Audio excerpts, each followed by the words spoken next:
soul music 24 hours a day, 7 days a week. SRBRadio.com. Welcome to part 4 of our final instalment of the Best of Tilton Talk Show. This episode features interviews with Joe Gallagher, Tom Ross, Mike Wiseman, Ed Gale, Paul Devlin and Martin O'Connor. SRBRadio.com. Here's Big Joe Gallagher. Right, I've got some questions coming in. Joe, talk us through your transfer to Wolves and then your sacking. Oh dear me! Well, how long have we got? Dear me. 45 minutes. Yeah.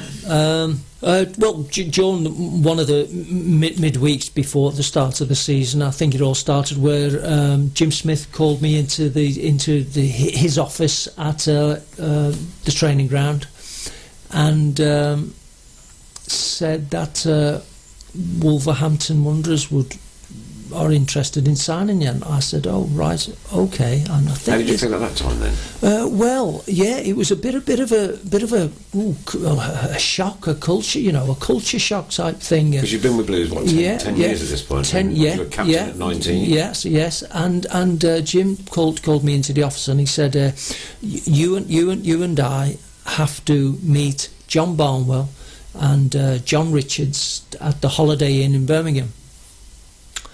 And this was all, I was still in my training kit, this was all a bit of a shock. And I think I must have said something like, why John Richards? Because John Richards was a hero for Wolverhampton. Yeah. And Jim said, well, there's going to be a Birmingham City had just sold Keith Birchin, I think, to Norwich. And Jim Smith said, we want John Richards, we're going to try and do a swap for you for John Richards. And I just had to sort of shrug my shoulders and agree to him. He was the manager, he wanted John Richards and he wanted me to go to Wolverhampton. So that evening we met up at the Holiday Inn in Birmingham, and I sat with John Barnwell one side of the at the Holiday Inn. In them days there was a swimming pool and a little bar, and myself and John Barnwell sat at one end of the sort of room, the swimming pool, and Jim Smith and John Richards sat the other end of the swimming pool. And John Barnwell said to me, we do want you. We'll make you captain of the team. He said, we don't really care what they are talking about, sort of thing, or how their deal goes. We're not bothered with that. We just want you to join Wolverhampton. So he said so, and he asked me what do you want, just like as in salary. Yeah. And for a few, all the sort of months leading up to that, just total. I used to room with Colin Todd, and Colin was very experienced regarding the transfer movements and things, and I was pretty much inexperienced. I really didn't know.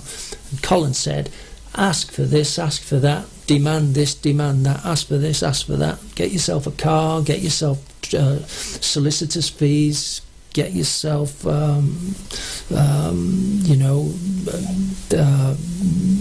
whatever, a car, solicitors' fees, the salary, a signing on fee, get what you, if they want you, they'll have you, because they'll pay for whatever.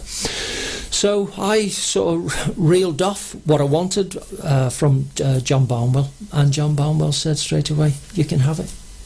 I'll see you tomorrow at the Molyneux, 9 o'clock. I was like, what? Okay, yeah, fine. Were you married okay. at this time? Sorry? Were you married at this time? Yes, yeah. So you've now got to go home and tell your wife you've just lost your job and got another one. But in the meantime, having said that, there's a new car, love. Yeah. So we didn't know how John Barnwell and John Richards and Jim Smith's chat went. We don't really know. But the next day I went to the Molyneux, and I went through the glass doors and went into the office to see John Barnwell, and John sitting at his desk, and then John stood up and he passed me a pen and said, "Here, Joe, come sign here, come round here and sit down and sign." And I got the pen off John Barnwell, and I was just about to sign, and then I looked at John again, who was the other side of the desk, and I said, because I knew Jim Smith and John Richards were at the Molineux also. Okay. They were still trying to sort their deal out. So I held the pen and I just waited for a second, and I just looked at John Barnwell and I said, "Do you mind if I go and have a quick word with the boss again?" And he went, "Yeah, no problem, carry on.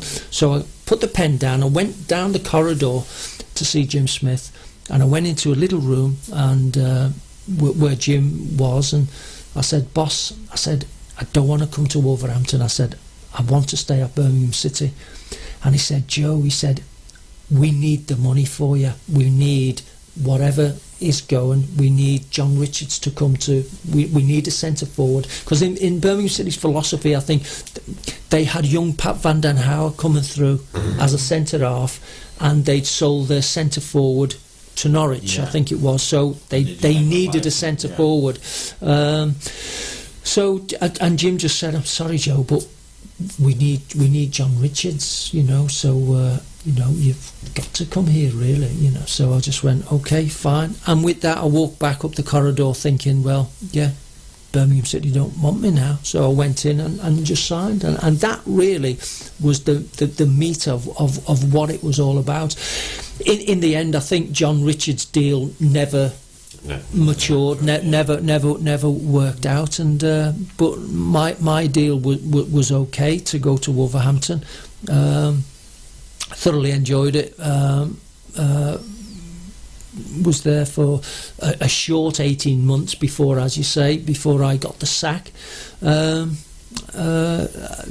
But yeah, enjoyed myself. It was good football. Yes, sorry.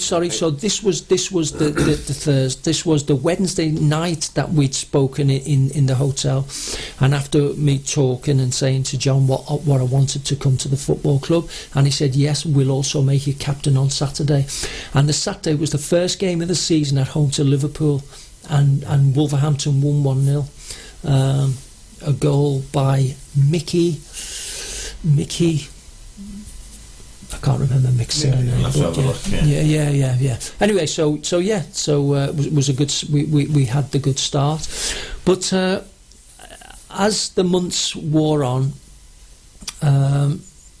it got to I was about 20 months into a 4-year contract, and there was a photo call at the football ground with a company called Tatung, who were a Chinese company to do with cameras and watches so on and so forth. And I arrived at the ground on this particular morning that they'd held this photo call. I arrived at the ground, not knowing there was a photo call at the time, but as I've gone into the dressing room, something was wrong with the training ground facilities, so we had to train at the Molineux. And I've gone into the dressing room, and all the lads are sitting round, silence, like 18, 20 lads all sitting round. And I said, and I stood there and I said, "What's happening?" I don't know who it was. It was Andy or Andy Gray or John Richards or Kenny Ibbott or Paul Bradshaw. One of them said, "Oh, they want us to do a photograph." And I went and I said, "Well, okay, fine, let's go and do it then." And one of the lads said, "Well, we want something off them." And I said, "Well, what do you want off them?" And they said, "Well, we don't want lots and lots of money. We just want a little token, a camera token, or a little token of some, thanks very much for the photograph sort of thing." They weren't demanding any ginormous amounts of money or nothing like that, just a little token of something. So I said, okay. So I just sat with them, and we all just sat doing, looking at each other, just doing nothing, not getting changed. And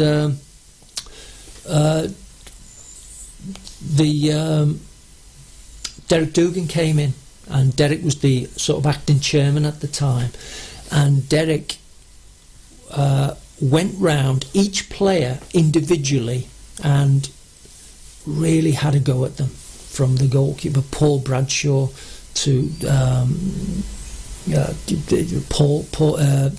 Jeff Palmer was the right back, Derek Parkin, Peter Daniels, then myself, John Richards, Willie Carr, Andy Gray, Terry Ibbett. Went round, and he in my tapes, he slaughtered. He verbally hammered every one of them. Bum bum bum bum. When he came to me, he skipped right past me, and he went to the next one, Pete Daniels and Kenny Ibbett, and again, and he hammered everybody else. So he hammered each player individually, and it come down to the young players, John Humphreys and Wayne Clark. He hammered them all, saying, "Oh, John Burridge was there at the time as well. John was on loan as well." You know, he just hammered each one, saying, you know, you've got to do this photograph. The football club need the funds that this company is putting in. You know, just get self-change and get on with it. Get this kit on and get on with it. So Derek Dugan left the room then, and we all carried on sitting there. And I was looking round thinking, well, someone's got to, you know... Are you still team captain at this time? No, well, right, at the time I wasn't in the team. At the time I was injured and I wasn't in the team. Right. And then after about 2 minutes of silence, which was a long time, all of a sudden one of the lads stood up, because I think they started getting a guilty conscience after what Derek Dugan had said to them. And... so they sort of stood up, took their jackets off, and started to get changed, started to put this old gold shirt on with Tilton across there. And as one started doing it, and then within 20 seconds, another one had started doing it, and then another one, and then another one. So they all eventually started putting the kit on, get changed, going out. And as they were doing it, I said, lads, what are you doing? And they went... "Oh, well, we've got to do this photograph now. The chairman's had a go at us, and we've got to do this and got to do that." Guilty conscience, you know, the tail's between their legs, and they've got to go and do it. But silly me, and I do regret it. It was one of the biggest regrets in my life, that I just stayed sitting there. And I wasn't in the first team at the time, so the argument wasn't really nothing about me, nothing to do with me. It was them. They were needed for the photograph, not me. So that they all got changed, put the kit on, went out and done the photograph, and I just stayed sitting in the dressing room on my own. And then after, I don't know, half an hour or something, they've come in, and then they took their kit off to put their training kit off to go and change. When they started putting the training kit on, I put my training kit on. We went out and trained. We had a good morning's training, and then we went home. The next day, back into the same dressing room, the home dressing room at the football club. And Jim Barron, the coach, popped his head in into the dressing room, and he said, "Joe, we had a young secretary called Peter something." Yeah. He popped his head in, Jim Barron, and said, "Joe, Peter wants to have a word with you in his office." I said, yeah, fine. I went in, knocked on Peter's door, went in. I said, "Pete, do you want to have a word with me?" He said, yes. And he got off the desk a letter, and he went, "Yeah, this is for you." And I went, "Oh, right, what is it?" And he said, "You better read it." And I got it, I read this letter, and it was only about 3 or 4 lines, and basically to say that your contract's been terminated, and like, get the hell out of here sort of thing, you know. And I couldn't really understand it, because it was in the legal stuff. And I said to Pete, I said, what does this mean? That I've been suspended. How old were you this time? I must have been about 27-ish, 27, 28, yeah, 27, 28, yeah, because I signed for Burnley at 28, so that was shortly after, because I'd done 9 months at West Ham before that, so I was around about 26, 27. So I said to Pete, I said, "What does this mean?" And he went, "Well, you've been sacked. Your contracts. You've got to leave the premises." And he said, "Oh, and they're yours over there." And I turned round and I looked, and I went and I had a look in this plastic bag by the door, and me boots were in it, me trainer boots and things like that. And I said, "Well, what's all this about?" He said, "You've got to leave the premises, you've got to go." And that was it. So basically my contract was getting ripped up for not going on a photograph. Did you ever have it confirmed that it was that? Did you ever speak to anybody within the club that explained it, or was it just your assumption? No, that was it? I from that when I spoke to Peter, he said your contract's been terminated, and then I went down to see the sort of the older experienced secretary. I went down to see the manager, who was Graham Hawkins, and I went in, popped my head in their little training room, in their dressing room, and I said, "They've just told me I've been sacked. I've got to leave the premises." They went, they must have known something about it, and I said to the manager, "Did you know that I had to do that?" Because in a player's contract in them days, it said that every player must appear on an official photograph. Okay. And that was part of what this letter said. Which is fair enough. That So I said to the manager, "Did you know I had to do this photograph?" And he went, "No, I didn't." And so I said, "Well, how do you expect me to know it?" But it's my contract, and I should have known it. Yeah. And it's the Was it an official photograph? it was sort of mid-season. It wasn't a sort of end of season thing. Were these guys the sponsors at the time then? The sponsors, Tatung, they were called. You wonder why difficult one. You wonder why players nowadays have agents who scrutinise everything. That's where I think the reason for Wolverhampton wanting me to leave was I was earning £500 a week, and I was playing in the reserves. Yeah. And so Derek Dugan, because the football club was short, we've got a big chance here of getting rid of him. They nearly went bust bump. They did. I saw the cracks. I saw the cracks in the bath, in the players' bath, and they were huge. Believe me, that place was just almost beyond falling down. Anything. You know, I went on a tour because we used to do a lot of work for Goodyear back in the day. And I went and I invited you to a tour of Molyneux. I wish I hadn't have gone. It was just like, God, I wouldn't even get in that. I don't expect a professional footballer to get in it. You know what I mean? Yes. The facilities were disgraceful. They were terrible. This is when the old is it the North Bank or the South Bank had been closed down, and it was all overgrown and everything. Yes. And they very nearly went out of business. Well, I made it. A little bit better. I gave them a bit of a chance. But I was very obviously sick. I was absolutely sick because I had a mortgage. I had 2 children.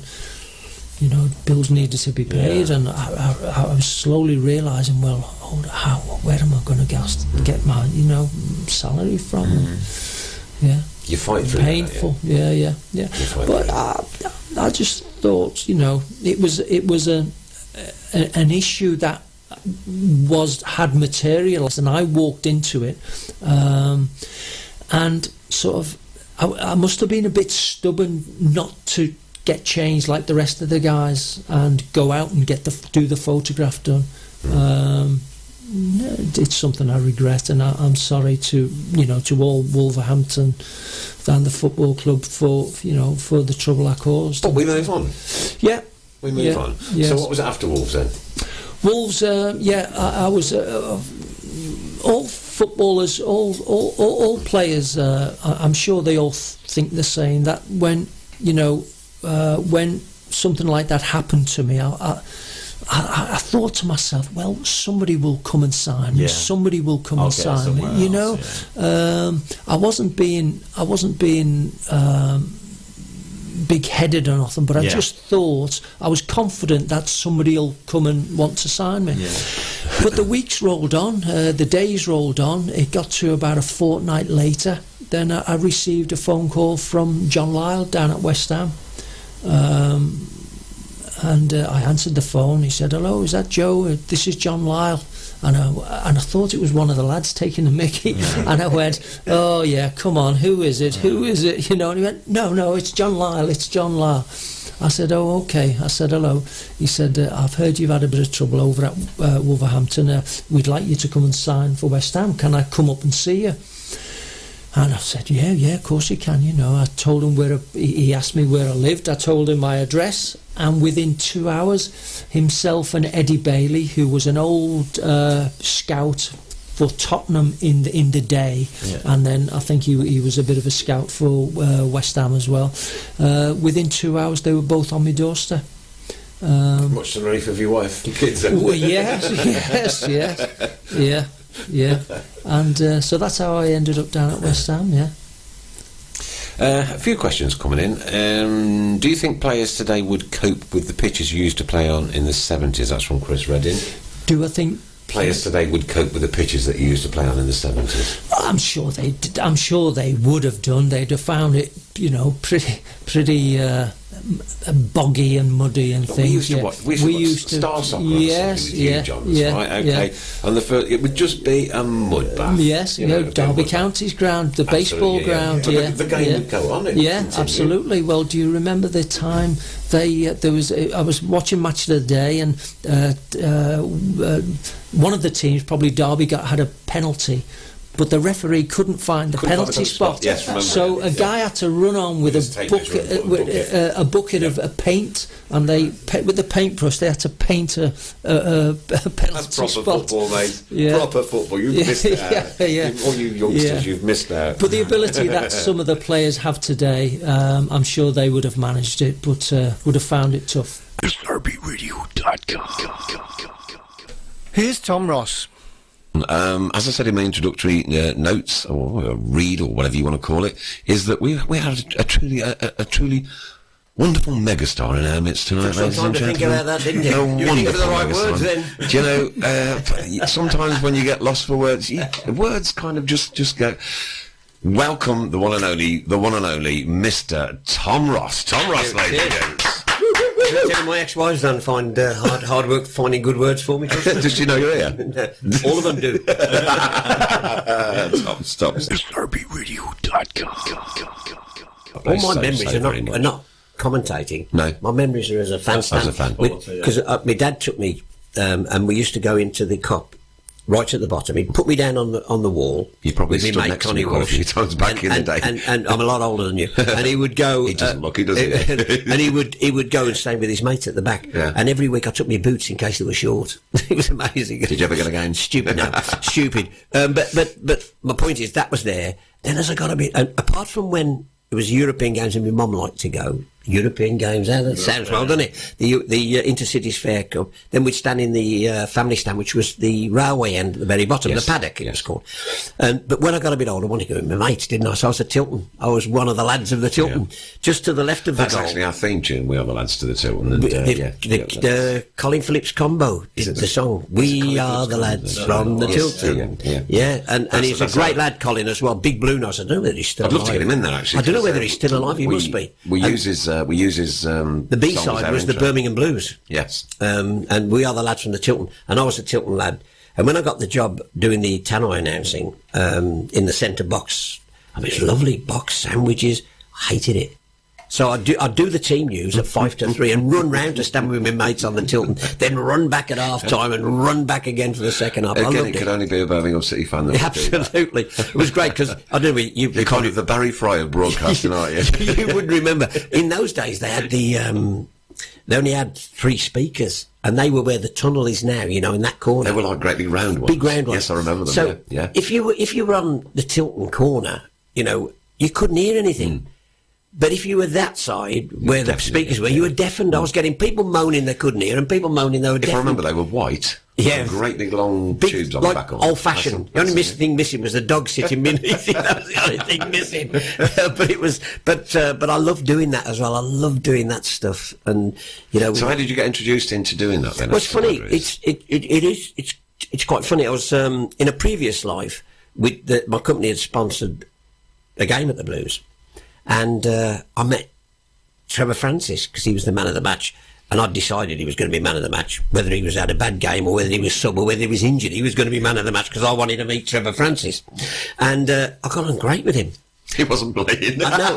Yeah, I got on great with him, and I met Jasper. That was the first time I met Jasper as well, and really got on well with him. And about 2 weeks later, my phone went at home, and there was a voice saying, "Trevor Francis here," and I thought it was my mates telling me. I said, "Oh, sod off," or words to that like that, and put the phone down. And he rang back. It wasn't me, Trevor Francis. I thought it was my mates winding me up.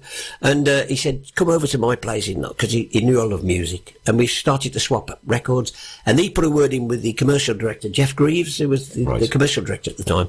And Jeff rang me and said, "Would you like to do Trevor says you're good, you can play some music. Would you like to do the Tannoy?" I said, "Absolutely." That then got me a bit the taste to go into hospital radio, and then radio BBC, and so really it was down to Trevor really that I got into radio at all in many ways, because he started the platform.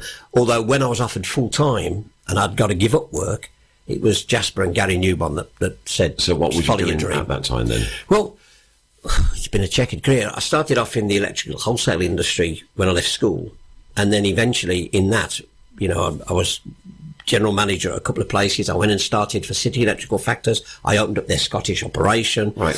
Then I started my own business in Aycock, sure enough, from here, to be fair, with a couple of other people, and we were ripped off for fortunes by somebody who went bust.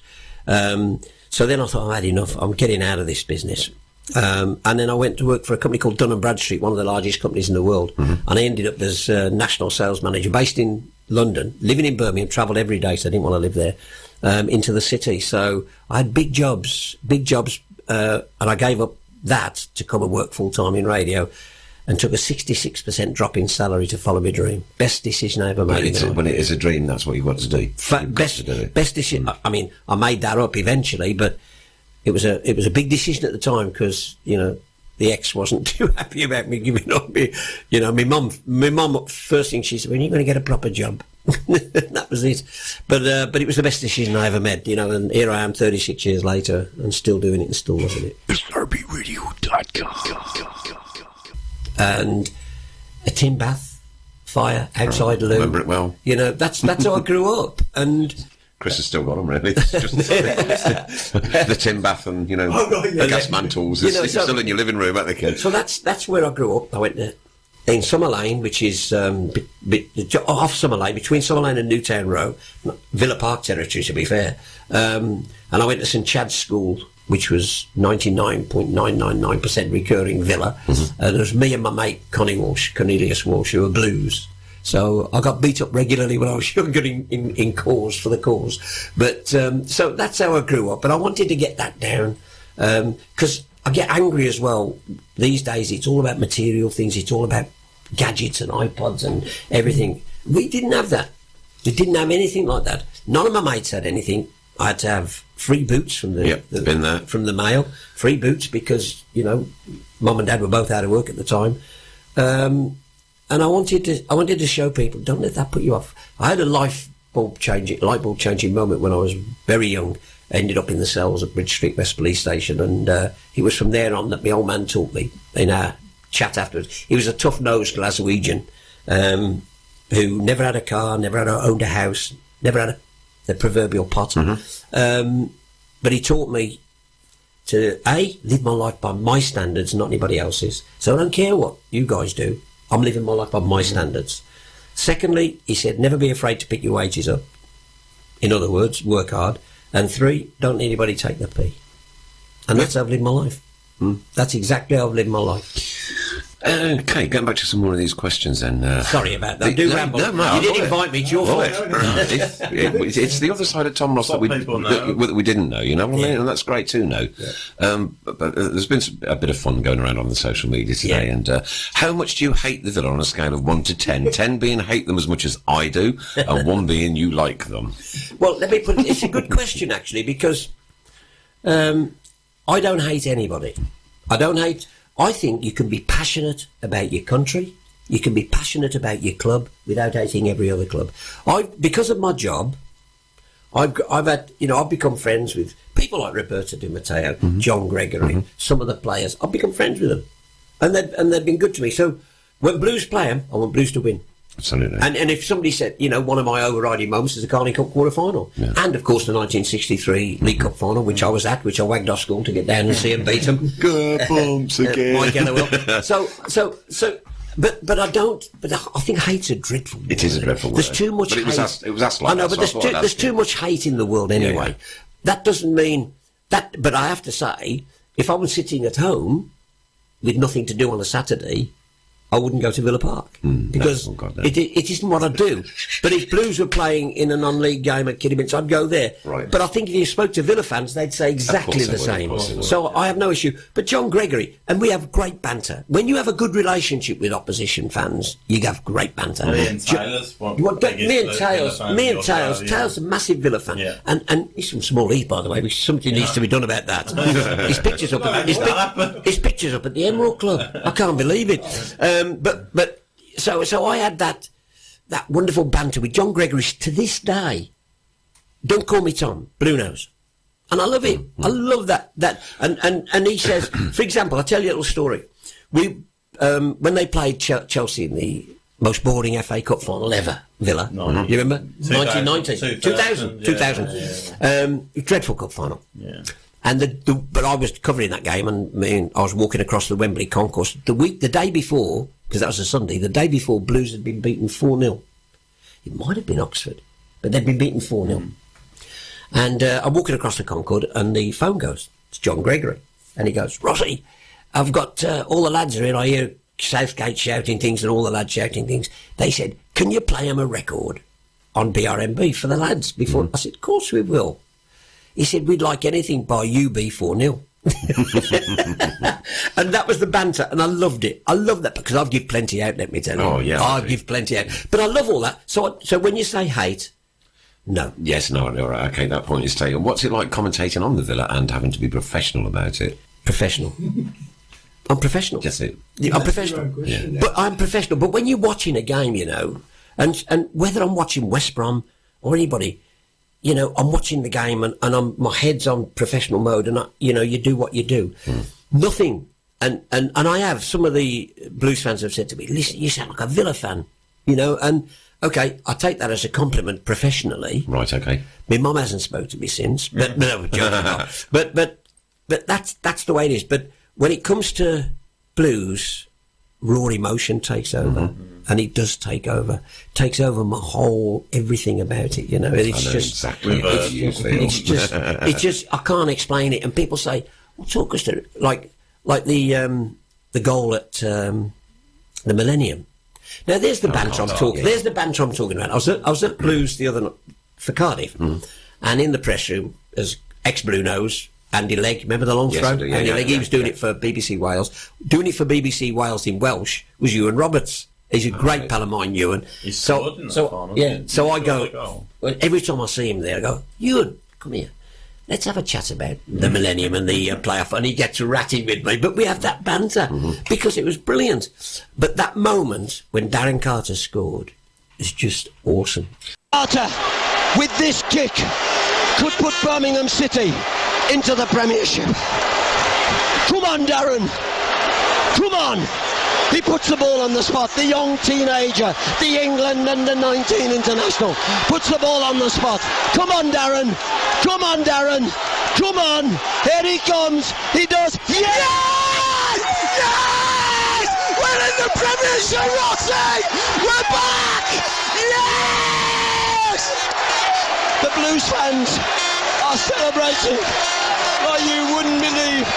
It's absolutely pandemonium. But going to Blues is still special. When I walk into the old stand where the press box is, it's fantastic. I walk up the tunnel and I think, you American, they walked up here, walked up this very tunnel. When you have when that's rebuilt, you won't be able to say that. But the other night I walked up with Andy Legg, and Andy Legg said, "Oh, we used to come up here, didn't we?" It has that feeling about it. And it's still... It used to be one of the longest walks, hadn't it? Yeah, without a doubt. It's time. still a special feeling for me. And my best pal in the game is Gary Pendry. I'm godfather to his kids and his father to mine. Bless. And we... that went straight over your head. That went straight over your head. But he's still every game, Gary. Yeah. Every home game is Oh, there. does he still go there? Every home game. Brilliant. Blues fanatic, manager, captain, youngest ever captain, player, 400 appearances. Yeah. Great to see that still going to the games. Blues Kung Fu. Yeah, I tell you what, he was tough, Gary. Yeah. Tough fullback, Gary. Yeah. It's funny, isn't it? Because I've taken people to St Andrews that aren't Birmingham City supporters, and they always seem to have an affinity once they've been once. Players are like that. Always seems to be something there. It's like Sharon. She'll come round. Your missus, she'll delete to line off the phone. Well, Different you managers mentioned have come and Fergie. You mentioned Fergie. I was Blues played them in the Premier League, and Sir Alex was the manager. And I used to go into Steve's office before the game and have a cup of tea and get the team news and all that sort of stuff. And Fergie come in, and he introduced me, and I'm thinking, oh, it's dour bugger. But he wasn't. He was cracking gags. He was brilliant. And he said, "This place," he says, "I've been," and this is exactly what he said. He said, "I've been to Galatasaray." He said, "But this is one of the most hostile places in the world." And I thought, brilliant. Yeah, this is what you want to hear. That was the atmosphere. The Blues fans create that atmosphere. And we need to get that back again, which is why we need to do it, but we don't need to do it with the bricks and the bottles. We need to do it with song and voice and heart and soul. That noise. Just nothing like Tell me a better sound than Keep Right On Ringing. There's nothing like it. It should be the national anthem, Tom. Yeah, but it should be the national anthem. It's for me. It's the greatest football anthem. I can't sit down when it's been sung. Sit down. I know the Liverpool fans say, "What about You'll Never Walk Alone?" No, it doesn't compare. It's not just theirs. Celtic have got it. Well, Celtic had it first, didn't they? I think. But Keep Right On is ours. It's the best. It's ours, and it's ours. And being, of course, Ipswich tried to steal it back in the day. Being Glaswegian, but I was at Ipswich when I heard their version of Singing the Blues. So I came back and rewrote it, and me and Danta did it. Yeah, the Blue Nose Brothers. We were trying to find it tonight. You get on. You get it somewhere. Yeah, we used to have it. Anyway, we did, and it was great. We put that to Pow, the 80s band to Pow.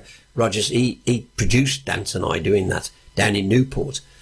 And it was brilliant. It sold so well. I think it was about 11,000 copies. Oh, right. Which doesn't sound an awful lot, but that would have got you in the charts. But Callum Brady wanted most of them sold through the club shop rather than HMV because they make more profit. Yeah. But I went into HMV and saw the day's bestsellers chart. Yeah. And he got the Blue Nose Brothers #1 and Michael Jackson #2. That will live with me the rest. To be fair, he went on and sold 450 million albums. However, for that day in Birmingham, he didn't have Karen Brady shouting at him from day in Birmingham. But doing this all that Blue Nose Brothers thing, doing the thing live on Sky with Dance on their Premier League show, where I got Matt Sadler and Stephen Kelly to join the band, was funny as hell. Brilliant. It was funny as hell. So there's been some great memories. And just for the record, I've left Free Radio. I haven't retired. I want to make that clear because people come and say, people say, "Oh, now you've retired." I ain't retired. I left Free Radio, because they didn't.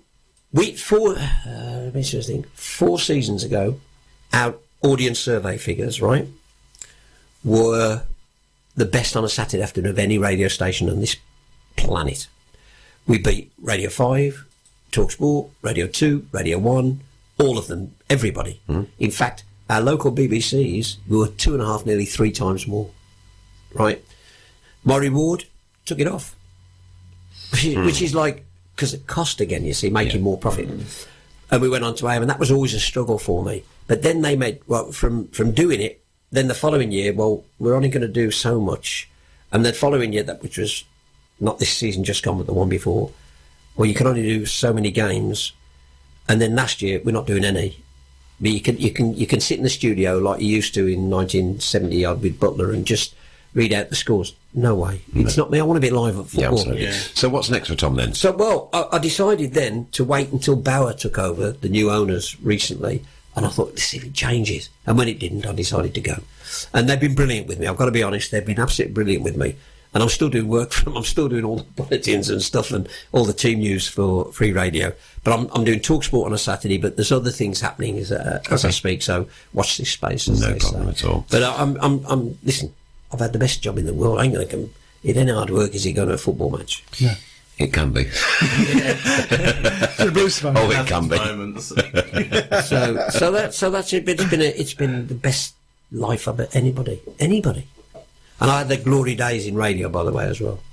You know, and TalkSport rang me as soon as they heard I wasn't doing football and gave me games. And funny enough, this season, I think I've had my first 6 games for TalkSport, 5 are Blues, so...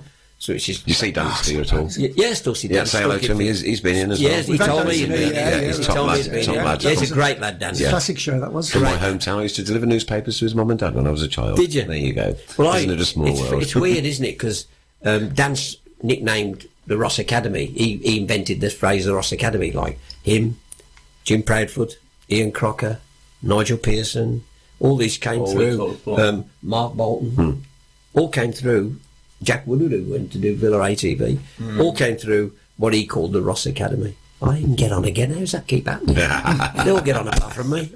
Well, I don't know where time's gone. 9:05 already. Is it really? It's absolutely crazy. I've rung the extra time whistle. I Have you? forgot. Is that it? Yeah. Is it not 9 o'clock, is it? We're in extra time now, yeah. It's not yeah. long enough, is it? 5 past, yeah. Is that So, really? so we're going to... Flown by, innit? First half of the extra time's gone, so we've got another 5 minutes. 5 minutes. Another 5 minutes. Who got injured? Could you do a top 3 moments in radio?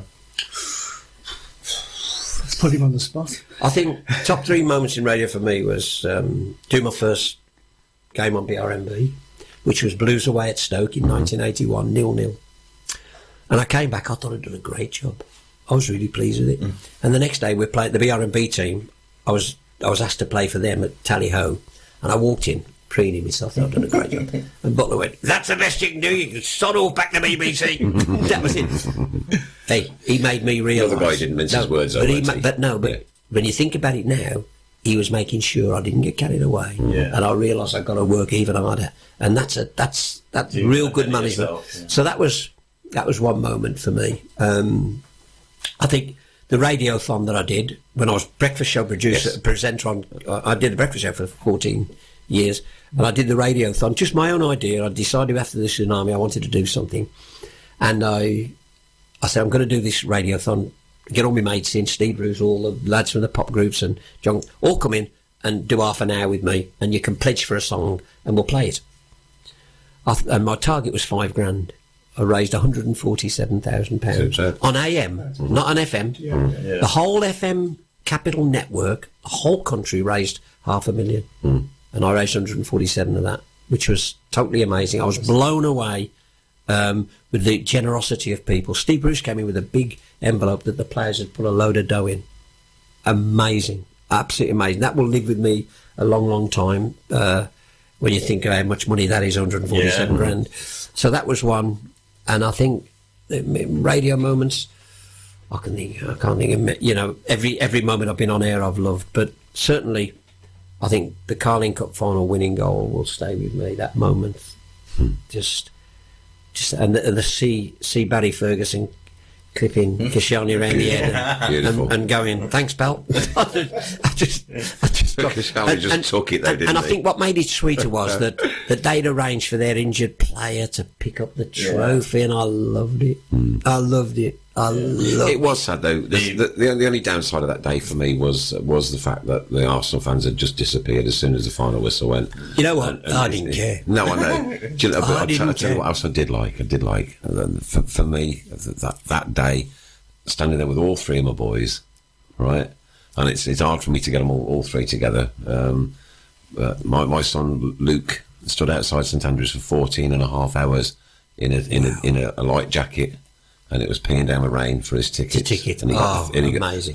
We were ringing him, and his brother was taking him cups of coffee over, and because they lived in Birmingham at that time, I couldn't get over.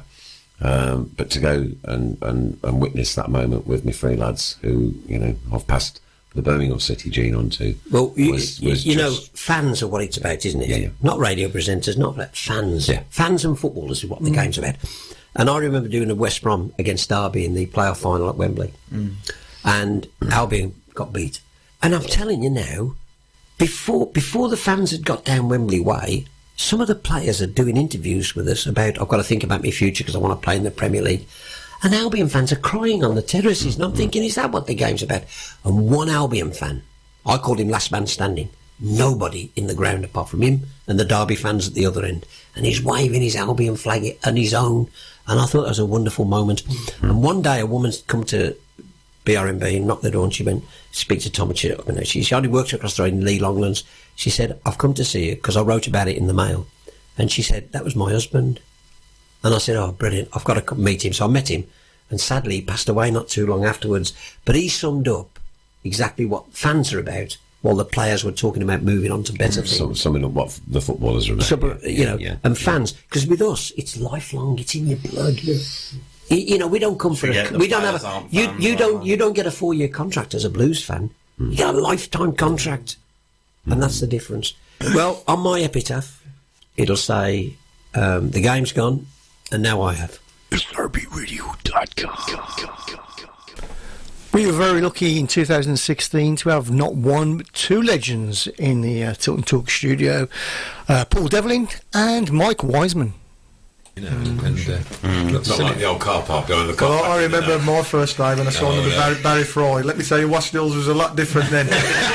And myself and Andy Legg rocked up. You remember Andy Legg, the massive guy? We signed on the same day. And he had a kitman called Gordon Baz. So Colin Tatum and someone from the Mail come down to take a picture of us. And we couldn't get any training kit. All we could have, I had odd socks on. All he could find was 2 waterproofs. Now underneath that waterproof, I had a I've been to Ibiza t-shirt. Honestly, odd socks, shorts that Kevin Francis wore. Leggy was the same, but we just managed to find 2 blues. So we did actually look the part. If anybody had seen underneath it, they wouldn't have believed that we was at a professional club. But that was brilliant times as well under Baz.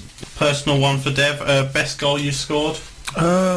Well, I remember getting goal of the season in '97, QPR away. I won it that year. I don't know. It's got to be that Leeds one, hasn't it? Yeah, there's a couple that I remember in my second game, which was another derby game, actually, a night game against Wolves, full house at St Andrews. We won 2-0 and I scored both the goals. But yeah, the Leeds one was good because I'd missed the first 3 games of the Premiership because I'd got sent off in Scotland. And Brucey put me straight back in for the Leeds game. And what was special about it, it was something that we'd worked on all week. Now, most pros will tell you work on these set pieces and it never works, and it worked the first time. So yeah, that one's up there definitely. And that, do you remember the strength of that lead side? Because I remember looking at the team sheet, and some of the players, they've got Viduka, haven't they, Lee Bailey? Well, I think they'd got to the Champions League semi-final. That year or the year before. You looked at that side, I think. You just went wow, didn't you? And even the bench was amazing, and to have gone and beaten them that day was fantastic. It was. I think the game before that we got a point at Everton. Is that right? Stern scored. The penalty, and then but that one really signalled, I think, our arrival, if you like. I think from a personal point of view, it was something that to score the first ever Premiership goal at St Andrews, it's something that can never be taken away. I thought I'd have the quickest ever goal, but Brian Hughes beat me. I scored after 16 seconds. Brian Hughes beat me. Against Luton. So it's nice that that's something that I can say forever. I think that's my favourite Dev goal. Would you join me with the Leeds goal? I would say the Leeds one. Pure, I mean, I'm 27. I saw the other ones, but it was just the significance of it. Damien's second goal was a cracking goal that day as well. Really good goal, I mean, what was I there? Where was that? 2002. 2000. So we're talking 14 years ago. So I was 13, and I'd had a season ticket for like a couple of years. I think the couple of years in the Championship, and then the Premier League. So my first, real introduction into Premier League football, watching it live, was that season, and obviously that goal was crazy. But history, love it. 14 years ago, I'm feeling old. Empty me bag.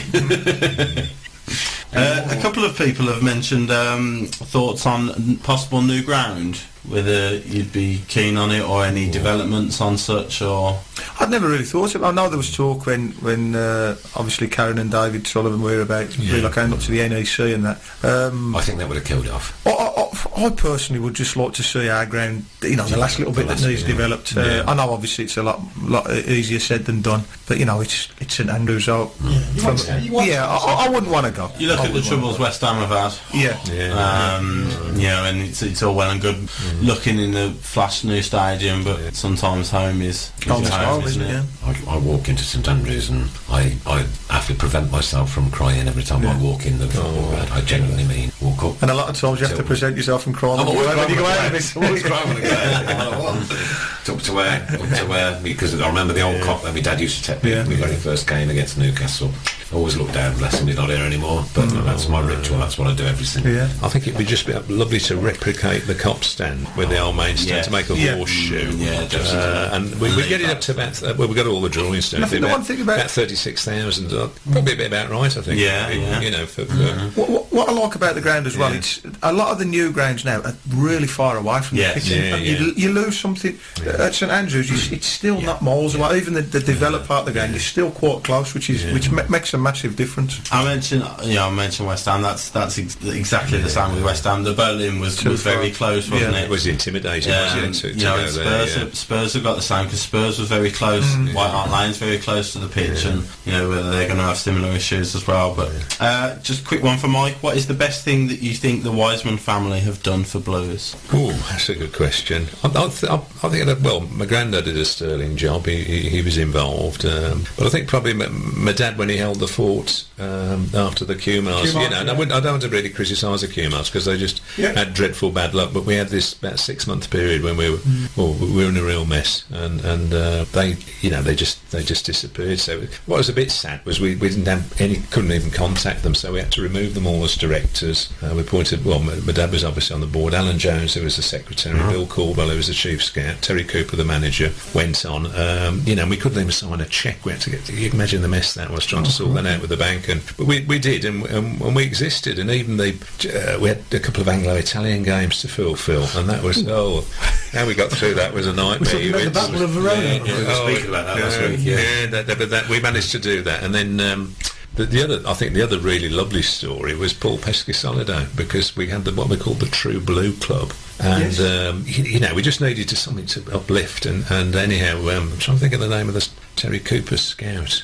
Come to me in a minute. Anyhow, but he got Canadian connections, and he said there's this fantastic player who plays for, I think it was Toronto Blizzards or something like that, and we agreed the deal, and then just as our lot was going, the pound had a bit of a collapse like it's had recently with Brexit and against the Canadian dollar, and we couldn't quite afford him, and then it just pitched back again, and we had just enough money to go and buy him, and then because we unleashed a new signing, which was about £40,000, which the fans had bought, but that just gave us a bit of a lift, really, and because incredible time. He did well, Paul, for us as well. So what was it like for you growing up as part of the Wiseman family, obviously with your family in control? How long have the Wiseman family been in this association? Over 50 years. Long time. Oh no, more, about 100. We could go back 100. Oh, we could go back. Yeah, my grandfather. He was before. In the 1800s, he used to, as a young man, he used to carry the kit in. What he did was, it was at Mont Street. He apparently he was a very cunning character. He'd wait there, and the players would give him the bag to carry in, so that'd get him free admittance, and then he went, sorry, I should have all the dates to hand, but he went on the board. But we did a good stint, put it like that. Jack was one of the youngest directors. I know he went on about, I think it was just after I was born, about 56. I went on in 93. I'm trying to think when my granddad went on. It was about 1920s probably. Really? So it was, coming up to 100 years. Oh, it is. We've a Tilton Talk party. Oh, absolutely. No. Yes. What was it like for yourself growing up in that era then?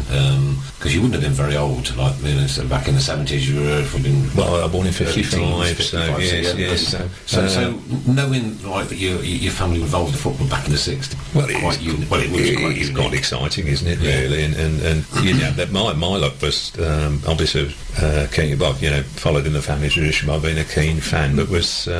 I helped out quite a bit because I'm a chartered accountant by background, and in this iffy period I was telling you about when Jack Eldoranza did try and help out as much as I could, because the books were in a real mess, and we needed to sell the club. You've got to kind of get your financial records in order, and then of course Karen and David came in, and then I seemed to click with them, and then Karen asked me to be a director, which was quite nice, really. So and that was brilliant to actually stake my claim, really. Joys and sorrows. It was. A few. You mentioned Brian Hughes earlier. Kevin Smith, think Brian Hughes was ahead of his time. He was awesome, and his footballing brain was ahead of everyone else's. I love Brian. Yeah, Brian Hughes was good goal scoring midfielder. The final again. The Liverpool final in the Worthington Cup. Everyone remembers extra time for the non-penalty on Johnson, but I remember Hughes. He had tried to lob Westerveld from about 40 yards as well. And it just clipped to come back off the bar. He was a good player. What do you think Rowett will be looking for in the January transfer window with the potential inclusion of a little bit of transfer funds? I think he'll be looking at a fullback. I mean, I think we're pretty covered now up front with Djukovic, Donaldson, Stewart, Adams. Come on, leaps and bounds, isn't he? Yeah. So I would think a fullback, maybe even two. I don't know. I think fullback area. We're going to discuss the Cadiz as we talked about fullbacks. You can do. Yeah, could you see him coming back in at all, or do you think his time's up? I mean, I don't really know what's going on there. Obviously, he's been at Blues a few years now. I think I believe there's issues with his fitness. So once that's resolved, he's injured now, isn't he? Yeah, I think he's got a shoulder injury, hasn't he? Yeah, something like that. Yes. I mean, the thing about it is, a lot of people have asked me about Fabrini in the week of undoubted ability, but we don't see what goes on every day in training. Now, there's rhyme and reason for every decision a manager makes. So you have to the manager to make them decisions, despite what social networks say and or think. True. One for you is, what did your dad do for the FA? He was when he was on the international committee. He was a counsellor, and he I think he went to about 8 World Cups. Really? Yeah. As one of the officials with the England team. So it was quite wearing, really. We used to do all the Blues games and most of the England games as well. Right, did it? Which was was the 80s and 90s. which was great. Really fantastic. I didn't do the foreign ones, just the ones down at but kept him very busy, really. And he was involved with like the county FO as well. He had grassroots. So I must say, I've tended to just focus on BCFC. You've kind of we've adopted the name Mr. Birmingham for you. That was obviously what your dad's name was. Well, and my granddad as well. Yeah, they're both wonderful ambassadors, really. And they'd be looking down and telling me off if I wasn't kind of doing my stuff. So Paul O'Hanlon, Devlin, favourite player for Blues to date. Dev, a proper Blues legend, and we have a lot to thank the Wiseman family for. This is still writing. Different guys. That's Devlin. What do Mike and Dev think? Who has been the best manager for Blues over your time involved? Oh, wow. Well, it's probably a bit easy for me because I've seen less manual. I dread to think how many Mike's in down the years. I loved Barry because of his enthusiasm, and he gave me a chance to play for my club. So we loved him at all. I love Barry. To me, best manager I played for was Brucey. I'd have to say Brucey Francis. Barry was just unique. He was like, you used to. If you didn't feel like going to the football, you'd go because you knew that you was going to get some entertainment off him as well. You know what I mean? He was going to have his moment. But, and I think in that era as well as David Sullivan and Carrick, you needed someone like him to, and he really did get it buzzing, didn't he? And I know he signed a lot of players, but he also signed a lot of good players, and he sold Dicey, Gary Breen, people like that when he bought them in for $100,000, sold them for £1 million. Oh, he did. So he was. I've written to him, but he might not. I think even at the time, he sort of had heart trouble at the time, didn't he? I remember. I'm not surprised. I remember somebody saying he had heart trouble at the time, but he still ran around down the pitch like a headless chicken. He was great, very happy to. As a player, it must have been so enthusiastic to see your manager doing that. Yeah, it was great. And like I say, I mean, the first day I signed, the debut was against Sunderland, and I made the fatal mistake. I played against a player called Andy Melville. Now, I'd always done well for Notts County against Andy Melville. So I made the fatal mistake of mentioning that in the dressing room. So Baz has gone, well, I won't say exactly what he says, I can't say it in here. So along the lines of, well, I'm expecting a good game off you today. We lost 1-0 and Andy Melville scored the goal. Oh, no. So it was the first time I was on the end of a Barry Fry tongue lashing, and not the last. But he was great. And he was just that enthusiastic, and Baz was one of them. He could give you a right roasting, and but you couldn't fall out with him. Yeah. You just couldn't help but like the bloke. Well, that might be different for some of the lads, but that was my point of view. Tim Andrews has said, obviously from my perspective as well, the Wisemans have been terrific for the ladies too. Your best memory watching the ladies over the last few years? I think he's got to be winning the cup final down at Ashton Gate, and also so unlucky that game they played against the Notts County ladies when the last game of the season where we could have won the league. We just needed to get that goal, didn't we? It was like the Alamo, wasn't it? 2-2 draw for him. That would have been the moment, and the European run as well. That was amazing. It is tough, I think. The ones you've mentioned, the Arsenal one at St Andrews was a special night. Really big as well. Being at St Andrews in the Champions League as well. Yes, there have been a few, haven't there? Yeah. Just interesting about it. Really got me thinking about the managers. And I find it really difficult because I remember Freddie Goodwin, and we've got to say we had some fantastic games under Freddie Goodwin. I think we finished. Where did we finish in Div 1? the 70s were... We had a good finish. We had a good finish there. The other thing is Alf Ramsey. Do you remember him in charge? Now, the only thing is, I wouldn't say anything, but he gave me two wonderful memories. I saw us win at Anfield and I saw us win at Old Trafford under Alf, and that's special moments really, because at the time I remember, and obviously Brucey we've gone on to as well, haven't we? Someone's mentioned Chris Hughton as well. I would give special mention to Chris Hughton, because I did a piece in the Evening Mail recently, and as I say, I was at the training camp in Ireland, and it was an absolute farce. Players were coming and going. It was, so he did a great job, and it was probably popular, but we've got to say Alex as well, because he won us a trophy, didn't he? Yes. We mustn't forget that either, Alex. Fortunate about what happened after, but he did give us that elusive. Still, believe it or not, one of my most favourite moments was the Leyland Daft Cup final. No. Well, I mean, I'd grown up dreaming as a kid, because like you see cup finals in the FA Cup on TV, the Twin Towers, them white Twin Towers at Wembley. I was one of 9 kids. We were as poor as anything. We couldn't afford them out. So to have Birmingham City in a cup final at Wembley, it might have only been a very small cup, and over 45,000 went down, and that for me was just a very special time. Very special time. That was we took the Tranmere game. What about John Gale's winning goal? Wow. I mean, why isn't that played over and over and over and over again? You don't see it very often, do you? I watch it regularly on YouTube. He got 2 in the story. He's got the other one, didn't he? One of the best things about that though is afterwards the interview with Gailey, and Gail was talking, rambling on. He says, I'm really glad we picked up the 3 points. Did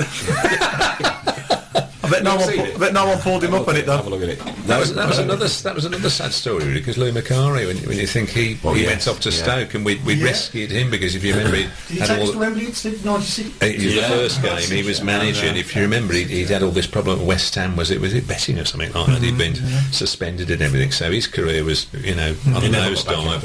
And then of course he went to Stoke, which was a shame. And then of course the game Baz's game against Carlisle. I think we took even more down, didn't we, that day against Carlisle? That was noisy. Because the stadium was absolutely tight his game. Because we had, I'm right, so I think England had played Argentina a few days before, and we had more at that game than there was at the England Argentina game. It was a fabulous atmosphere. That was. Carry on, mate. What should we go with? From the team you played in, who was better, Stern John or Horsfield? 2 different players. Two different players.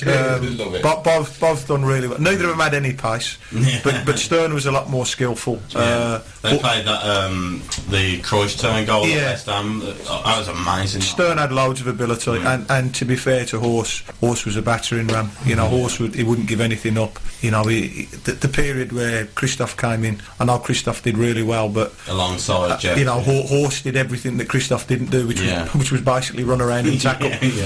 And he just left Christoph to do the rest. So, but both done a brilliant job for us. Really good job. And I'm just going to say that it's got to be one of my favourite all-time goals, Stern's goal at Villa Park. I still feel embarrassed because I'm supposed to behave myself as I was a director of the club. I just lost it. I was jumping around cuddling everyone. But that goal was so special for me because we hate to admit this, but they were by far the better side. They played us off apart. And then David, I think it was David Dunn coming on to him to change the game. And then we nicked one back, and that goal was just amazing. Because I remember it was Darren Pearce, wasn't it? He knocked it up, didn't he? And Forsell flicked on. Forsell, if you remember, he was limping for Sell. He should have gone off because he was only on one leg, and he just managed to get the touch, didn't he? Morrison turned, and then Sorensen could only parry it, couldn't he? And then Stern, it seemed to come off his shin. It was a shin, right in the roof. He missed, but he had some ability, though, Stern, I tell you. I've got that goal. I can't think how many times I watched that goal. That's probably my favourite goal of all time. SRBRadio.com. Here's former blues player Martin O'Connor. Martin, my overriding memory, I was 12 at the cup final. That was a long time ago. But thanks for that. Sorry to everyone who remembers it like it was yesterday. But my overriding memory of that was obviously it was the foul on you that got the penalty, and then the whole of extra time. I seem to remember you were just hobbling around the centre circle that whole time. Was it frustrating that obviously you were so clearly injured and you couldn't really do much, but you had to be out there? No, well, there's a story to that. I mean, obviously I got injured and you got the penalty. We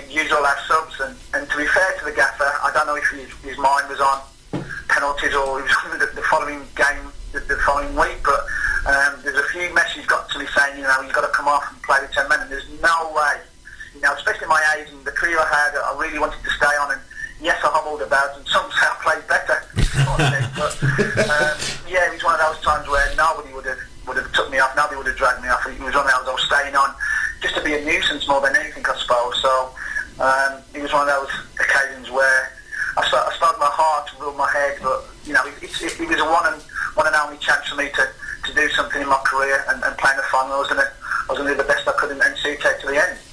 Well, there's no discredit to have any of our players on that day, though, to be honest with you, or in the lead up to it. You know, any of them games in the lead up to it, it was just an amazing experience for me.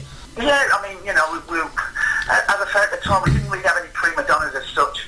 We was just a hard-working team who were organised and fought for every ball, and we fought for every point, and we understood each other. That was a good thing. And you know, you look at it, and I look back now, and I look at the team we had, and present day. You know, given present day football and the way Blues are playing at the moment, I think, you know, if we had that team now, I think we'd win the league. I really do, because we were organised, we were hard to beat, and we had match winners, although we didn't have any egos in the dressing room. So I think that's what we've got now, pretty much, though, isn't it? We seem to have that balance now, though, don't we? Again now. Yes. Yeah. Especially it's a hard slog in the Championship. As people who play there now, it's week in, week out, it's tough. And you know, I look back in my career, and luckily, you know, I've played majority of my football in the Championship, obviously for Birmingham. We've had some great seasons where we just missed out on promotion and playoffs, and you've got to be organised, you've got to be fit, you've got to know your jobs, and you've got to have match winners, but you've got to have a team spirit and ethic, and I think that at the moment, for me, that's what Blues have got. There does seem to be now, thankfully, a little glimmer of light at the end of this very long tunnel that we've all been through over the last few years. How do you see it progressing from here? I think that's what's holding the club back, ownership. Yes, we need investment, everybody knows that, but I think it is holding the club back. I think you've got a great manager who's really doing his best for the club. I think we've got a squad of players, not just a team, a squad of players who all know the job, who are all fighting and willing to fight for the cause. We've got obviously a fan base that's second to none, in my opinion. They're fantastic, and they've seen it and done it, the Blues fans, and I think that they need, for me, and they deserve owners who really respect and have pride in Birmingham City and want to take the club forward. Because I think, for me, you know, we'll see how the season pans out, but I think we've got a manager who can, you know, get us to up or thereabouts in the Championship. We've got a team who, bar injuries and, you know, loss of form, can be hard to beat and be challenging. And I think we do need that investment, but I think we need new owners and a new direction for the club. Right, okay, cool. Message here from Carl. He seems to remember you just brushing hair slightly with somebody called Muscat.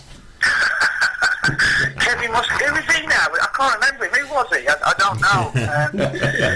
That one's come up a couple of times, actually, Martin. Don't incriminate yourself, whatever you do. No, I think that story everyone knows. I think he was just an horrible player who got what he deserved, shall we say. I think everybody agree with that. A question on the Facebook page from Ray. Apart from the cup final, do you have any regrets during your playing career? Yeah, I think I look back now and again, you know, maybe I should have come to Blues a bit earlier under Barry Fry. Maybe I should have held out when Steve Bruce and me and him had an argument, and rather than, you know, not get bullied, but I just stood up for myself, and that was the end of my Blues career. That was a regret, if you like. But now I've been very fortunate, having starting the professional game late. You know, I've had some great memories, played for some good clubs, got a lot of happy times at most of my clubs, so no, I've got no regrets, no. And obviously not many people have walked their club out as captain in a cup final as well. Well, yeah, exactly, it's a proud moment for me and my family, so yeah, no regrets. Your international career, Martin, you played twice for the Cayman Islands. Yeah. What happened with all that malarkey?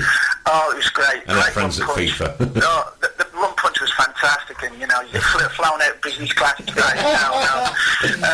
No, he was, I'll be honest, my agent phoned me up one day and said, look, you know, he's had a call from somebody from CONCACAF, and apparently you're eligible to play for Cayman Islands. You want to go out and just have a game? He was against Jamaica. Michael Johnson was flying out as well on the same plane, so I went to spoke to Trevor and said, look, you know, I've been asked to do this, blah, blah, blah. And Trevor wasn't happy, obviously, but I said, no, I'm going anyway, because he was an international, that take president. I went over there, we played Jamaica. I mean, normally they got stuffed. I think it's 5 or 6-0 in front of, like, I don't know, one man and his dog. And we went over. I me and Dave Barnett went over and we played Jamaica. We lost 1-0 last week of the game. Dion Burton scored in front of 6,000 people. And put it this way, the next 3 or 4 days, I can't remember, it was just a blur. You know, it was like winning the World Cup for Cameron just to lose 1-0 to Jamaica. So why was it that they stopped you playing for the Cayman Islands then? Oh, it was something to do with the FIFA and the regulation, the rules. Which, to be fair, when I look back... What regulation rules are FIFA? No, I mean, people say it was a jolly, but it was hard work, you know, training on the beach in the morning, 6 o'clock, and then going back to train at 7 o'clock at night. It was tough. The Brazilian coach was a great coach, but very resilient, if you like. So it was all technical, and obviously, if you watch me play, I'm not very technical, so it was tough. But yeah, another great experience. Yeah. Quick question, not blues related, but what do you think of the current Walsall situation and how they're doing at the moment in League One? Yeah, I went Saturday, and you know, I heard that they played poorly against Scunthorpe in the week and lost 4, and I was expecting the reaction, because that's what Walsall are about. You know, they are a League One club who are pushing, should be pushing, and you know, they dug in there, showed resilience. Got 3 points against, let's be fair, a poor Millwall side. But, you know, it's Walsall's a League One club. It's always going to be a small club, you know, because they're surrounded by big giants in blues and Wolves and Albion, and unfortunately Villa. So, yeah, it's a club that obviously dear to my heart because I'm from Walsall. I made a league debut for Walsall. So I just hope they can rally, you know, get some consistency in their performance and hopefully be there while they're about to end of the season. And obviously Summit Blues have gone through as well. They've lost a lot of their key players over the summer as well, so they know what we know what it's like in their position as well. Yeah, it's a big transition. You know, when you lose, I think it's 11 players that lost, to turn that around and get a squad that are going to be competitive, organised, and know the jobs in a short space of time is going to be difficult. And obviously with an inexperienced, if you like, manager, but a manager who's positive and is very motivated and organised, you know, it's going to be tough, but hopefully, as I say, they can turn it around and find some form and consistent form at that, and hopefully push at the end of the season. This is kind of a testament to your good self. Just had a message on the screen from Doco. Whenever I see him down the Blues, I always say hello to him, and he always gives me a big smile back. It's great to see that he's not a prima donna and respects the ordinary fans. Yeah, I think football's about the fans. You know, I know as players we're very privileged. You know, there's a lot of hype and a lot of stories about these players being big time and all that, but for me, you know, it's being a local boy and knowing what it's like, a working class family, knowing what it's like to go down to Blues or Walsall and watch your favourites play and your team play. It's great, and you know, to be appreciated in the manner that I think I am is great for me. And you know, I'm not going to blank or be ignorant to anybody who wants to say hello, whether, you know, whatever colour they're wearing. Cool. One more question on the Facebook page. You can take this any way you want. Who was the hardest opponent you came up against? Hardest? Wow. I didn't play much reserve football, to be fair, in my career. For some reason, I seem to play in the first team all the time. So we played Man United, and we played against Roy Keane when he's coming back from a hip operation. And it was 75 minutes of pure hell, I've got to be honest. But, you know, a learning curve for me, you know, to know what it's like to be at the top of your game and things like that. So I would say Roy Keane, but on season upon season, there's a lot of tough players, if you like, in the Championship, and I'd like to think I was one of those, you know, not dirty, but just physical and hard and competitive and wanted to win. So I think if you've got them characteristics, you know, you do well in the Championship. Well, there's a team just up the road who are finding that now that you know, they're not doing so well in the Championship because I don't think they quite understood what it's all about. You know, are we lucky in the fact that we've been there a few years and, you know, we know what the league's all about, and the situation that we're in now, the 17th is looming, and you know, hopefully Independence or Freedom Day or whatever we want to call it is just round the corner, because it's taken 5 years out of our lives, you know, and that's what supporters are like, isn't it? It's your life, isn't it? Your football club is your life, and I don't know, do you really see brighter things round the corner now? Yeah, I'd like to think so. I think you've got to be positive. For me, following Blues and watching Blues and their results and seeing what's happening, I think we're on the right road. You know, we do need, as I mentioned, we need new owners. But I think when you look at Birmingham City, to be in the position we're in, with not a lot of money, but always well supported, I think, you know, the future is bright if we had a bit more investment, because I'm sure You know, sometimes you can have a lot of money, and that can be a problem. But to have little money, that is a bigger problem for me. And you know, in January, we might need that little bit of a push. We might need that little bit of more incentive, that bit of energy that a new signing or two new signings brings. And for me, you know, you look at it, and I think maybe, hopefully, we don't need it. But if we do, I'm sure we'll be thereabouts for sure. Are you going to the big one at the end of the month? I'm saying yes at the moment, but obviously work commitments. I'm a senior scout now for another championship club, so that they might take me away from the game. But I'd love to go there. It'd be a great atmosphere, and for me. And this is the thing that's been missing at St Andrews for a very long time is that atmosphere, and our players haven't probably witnessed it yet. And what they've got coming, A, they've got to be prepared for, but B, NR's going to inspire them. Yeah, well, you know, I played against Villa in a pre-season friendly. It was the most. No such thing. Well, exactly. You know, it was one of those eye-opening, and you can hear it from the change when you're in the change room. So, but I think, you know, as a football player, them the games you want to play in. You know, you don't want to play, no disrespect, you want to play in every game, but the big games, you know, the most important games, not just for players, for fans. You want to be there and thereabouts, and you want to be up there, you know, in the trenches when the bullets are flying. And for me, if you're a Birmingham City player, it's a great game to play in. Without a doubt, I think it's one of the best you can have, to be honest with you.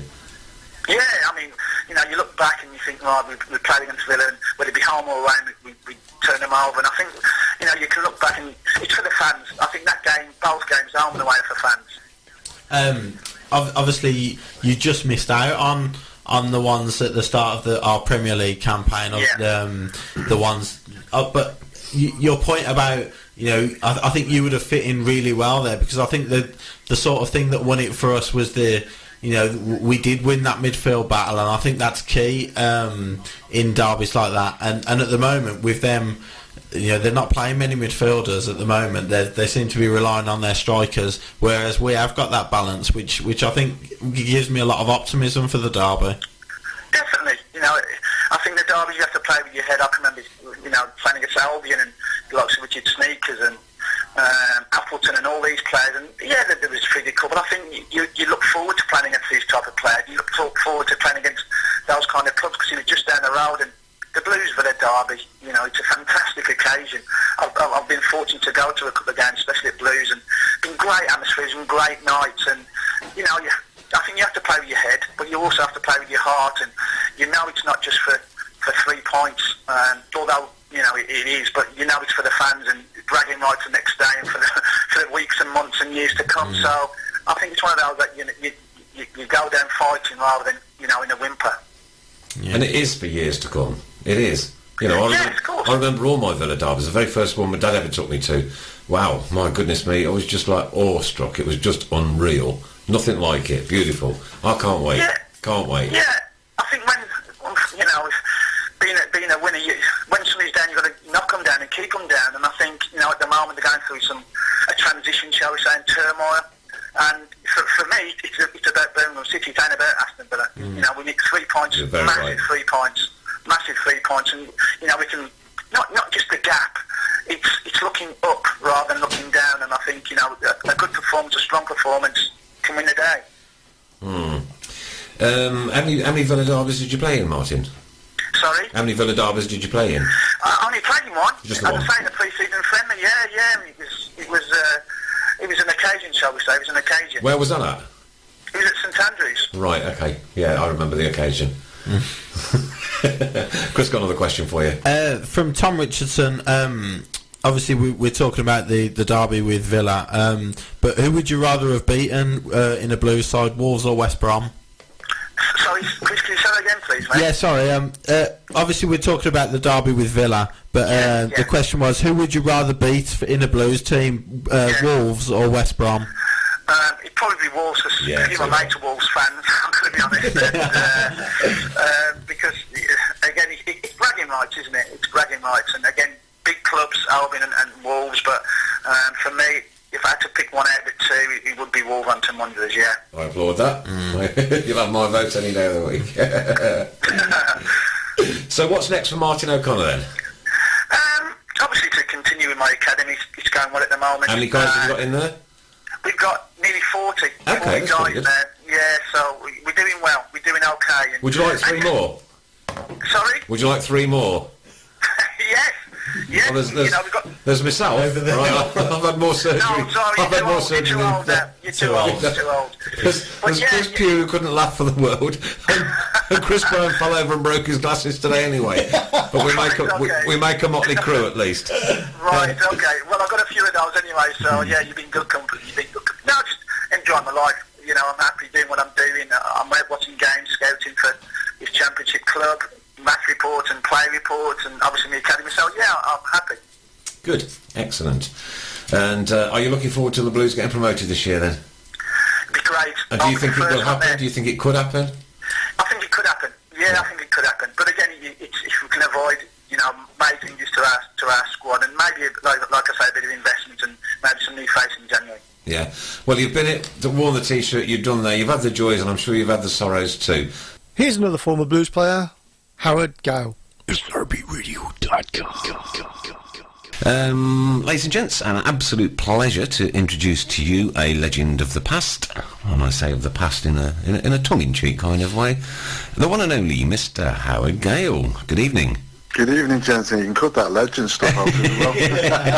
We have to cut quite a lot out, to be perfectly honest with you. How are you, sir?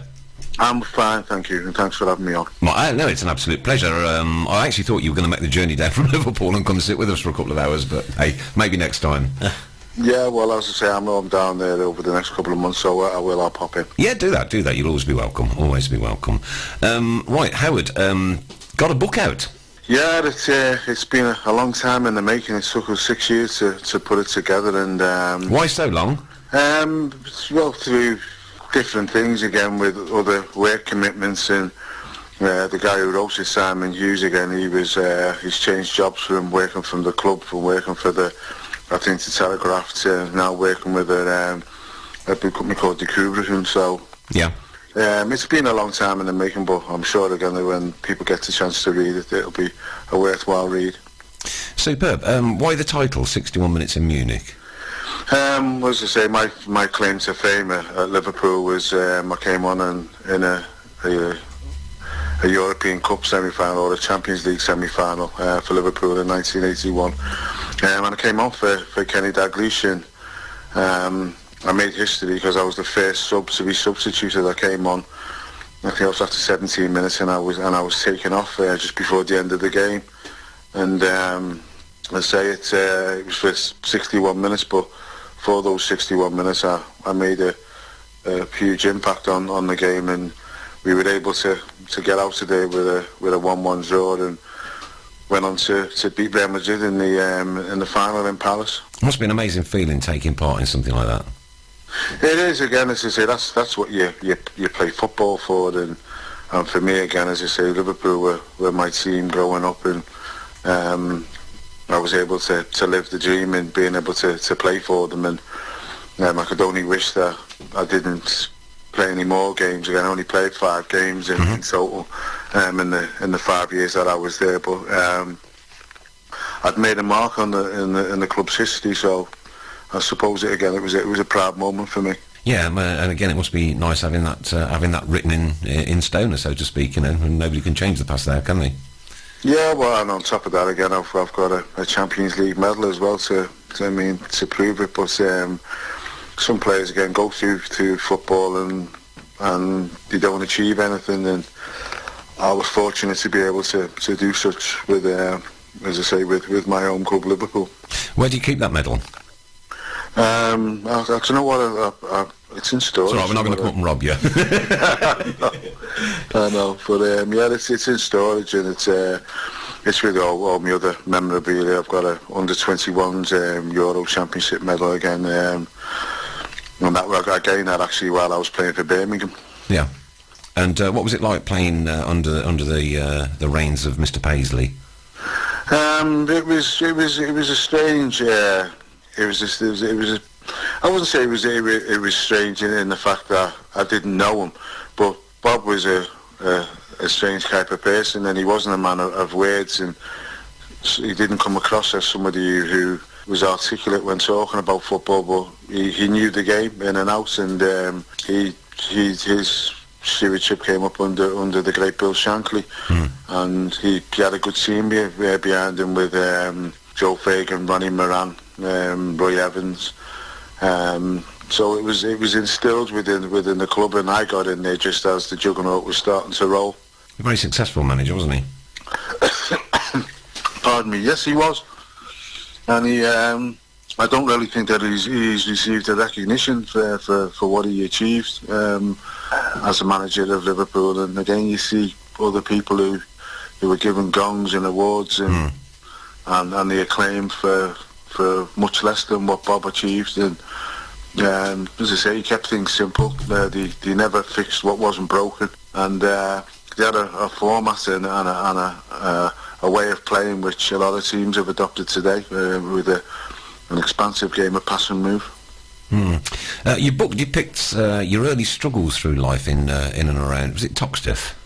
Yeah. Well, no, I was born in Toxteth, but I was raised in an area called Norris Green. Norris Green was famous in 2007, the murder of Rhys Jones between two separate gangs, the Strand and the Croxteth gang, and I was like an original member of the Strand gang growing up in Norris Green, and we've just been getting quite a few messages coming through on the Facebook stream that we're doing, and we're just going to ask Howard about Ron Saunders, a dog, Almden Training Ground, and Faces nightclub.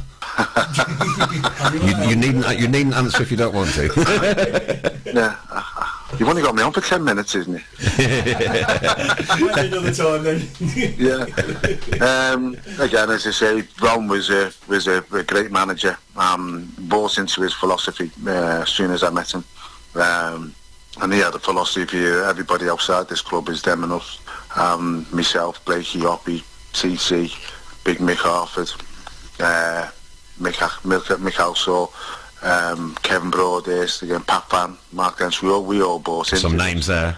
Yeah. Broads has been in, actually. He's been in and had an interview with us, yeah. Nice guy.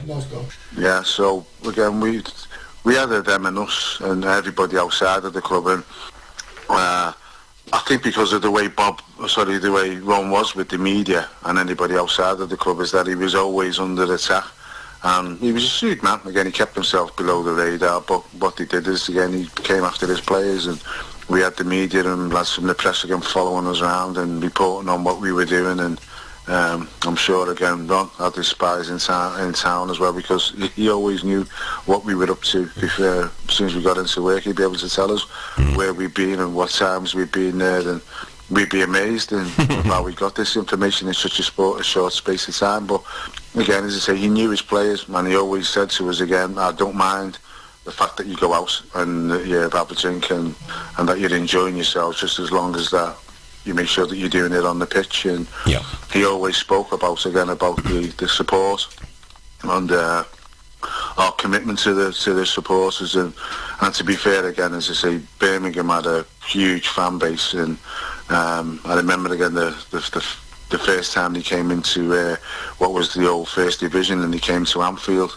I think it was in 74, and I think they were 3-1 up after 10 minutes, and the likes of Gordon Taylor and Trevor Francis, Bob Hatton, Bob Latchford, again, players of this ilk, and I thought to myself, what I mean, that was the first time I'd come across Birmingham, and it was just ironic that, again, the impression that the club made on me that day, that it was kind of like the first club that I signed for when I left Liverpool. SRBRadio.com.